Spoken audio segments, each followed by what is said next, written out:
Attacks on police officers in Rivers State amid curfew. Civil society plans mass action over insecurity. Construction work intensifies at Olu access of East-West Road. On the foreign scene, U.S. government issues emergency legislation following cyber attack on largest fuel pipeline. I am Ifiemi Andrew. Following 3 separate attacks on police officers in Rivers State over the weekend, security expert Dennis Amakri says it's an indication that the police are yet to intensify work outside the curfew time frame. Speaking on Nigeria Info's Morning Crossfire program, Mr. Amakri, a former DSS official, said it is possible that the attackers entered the state before or after the curfew.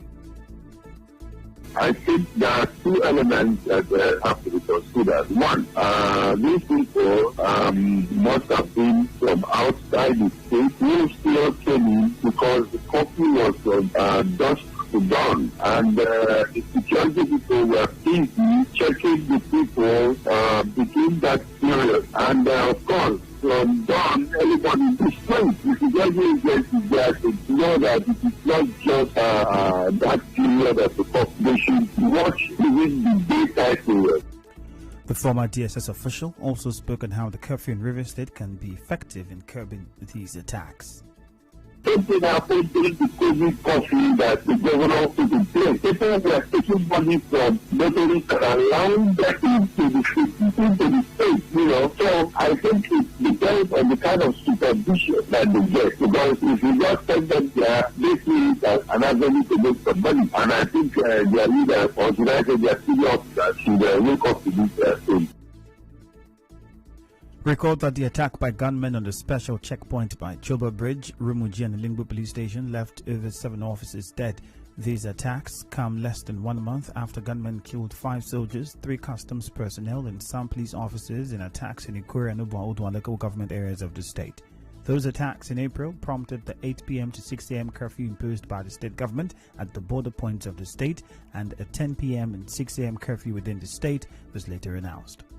Meanwhile, Ebonyi State Governor Dave Umahi says the recent attacks on police stations and other forms of killings around the states of the southeast is being carried out by criminal elements who have hijacked the secessionist agenda of IPOB. Speaking at a prayer for security service in the state yesterday, the governor called for a stop to what he described as senseless attacks. There is no reasonable reason that you allow what is developing in Igbo lands to continue. Checking agitation minus succession, started by a group of people, is hijacked. And if we do not know, we need to know. When they burn police stations and kill, most of these people that are killing the police are from Southeast. We have brought up on ourselves that 2 different agendas being fought for in our name, and our people are contending. We have brought up on ourselves. In another development, at least 5 people are feared dead following an attack by gunmen in Uzubulu, Anambra State. The office and vehicles belonging to a vigilante group in the area was set ablaze around 7 p.m. yesterday by gunmen who came in a Sienna vehicle and motorcycles. A businessman whose identity could not be ascertained was among those killed.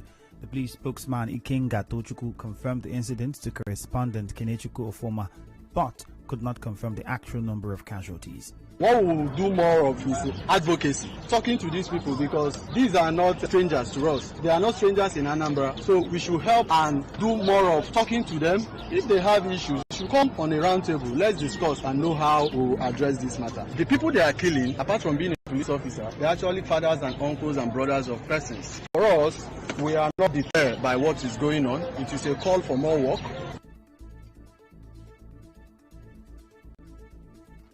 Political analyst Pat Utome has called on the federal government to ensure that it tackles the rising insecurity across the nation before the situation becomes like that of other African countries. I am worried because this path can lead us to something that cannot be managed. Countries like the Congo, like Somalia, did not start out wanting to be like they are. I don't want our country to be a country of warlords where you have to pay a toll to go from one neighborhood to the other, much less travel across the country. And these are the possibilities if we don't nip this in the board. Particularly more worried because I see a crisis of legitimacy for the Nigerian state. In the meantime, coalition of civil society organizations say Nigeria lost over 2,000 citizens to worsening insecurity in the first quarter of 2021. The Joint Action Civil Society Coalition, comprising 125 non-governmental organizations, criticized the Buhari-led administration for its failure to curtail insecurity confronting the nation.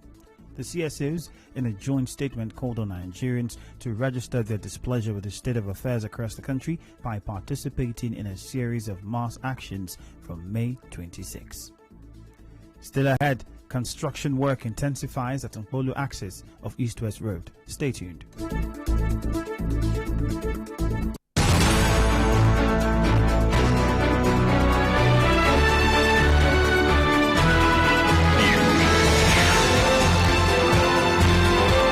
This is the news on 92.3 Nigeria Info.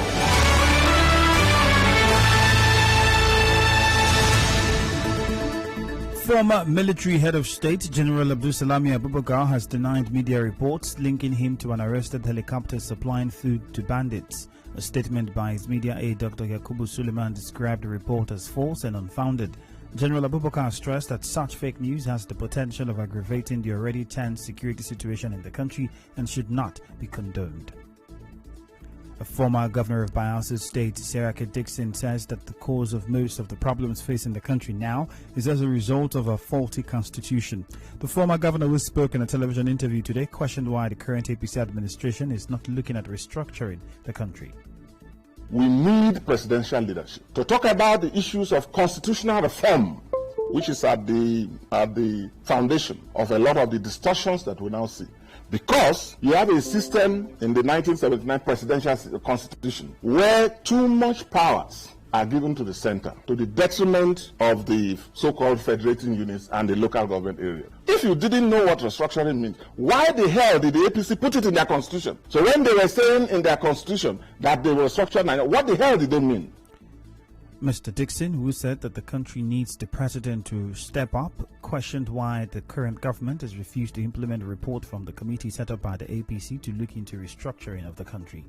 When the APC, I think, rightly did what they promised in their constitution by saying, okay, set up a committee chaired by the governor of Kaduna State. What we need is presidential leadership. The president's party promised restructuring. The president's party campaigned on it. The president's party has majority in the National Assembly. And the president's party has brought a roadmap for that. If you devolve as proposed, even by the APC, you won't have a situation where governors every day will be crying with hands on their heads. The Chairman, Interim Management Committee of Association of Local Government of Nigeria, Algan Shaibu Maje, says the lack of local government autonomy in the country is contributing to the rise in insecurity. Speaking as a guest in a television interview this morning, he said local governments can't function properly because of financial constraints. The local government council that we have in Nigeria, that is 774 local government, are also facing a financial issue due to the lack of autonomy. Lack of local government autonomy in Nigeria is seriously affecting the country generally in all aspects, not just security issues. If local government were given full autonomy to operate, I believe so many challenges will be tackled at the grassroots. He accused some state governors of not allowing local government chairmen to operate independently.